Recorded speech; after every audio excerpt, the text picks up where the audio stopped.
السلام. میرا نام وقاص ہے، وقاص ساجد، اور میرے پاپا کا نام ہے وسیم ساجد. میں نے آپ سے ایک سوال پوچھنا تھا. ہفتے کے دن میں کبھی کبھی بہت دیر سے اٹھتا ہوں، 10 بجے، اور پھر فجر کا ٹائم، نماز کا ٹائم چلا جاتا ہے، تو میں پھر بھی پڑھ لیتا ہوں نماز. تو میں نے پوچھنا تھا کہ یہ جائز ہے؟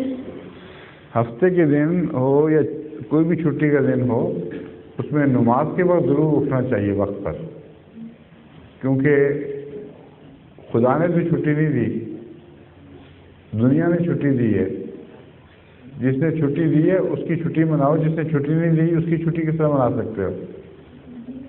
سمجھو کہ نہیں؟ جس دن اللہ میاں نے چھٹی دی ہو اس دن وہ چھٹی منانی چاہیے. نماز کی خدا نے کوئی چھٹی نہیں دی، اس لیے وقت کے اوپر نماز پڑھنی ضروری ہے.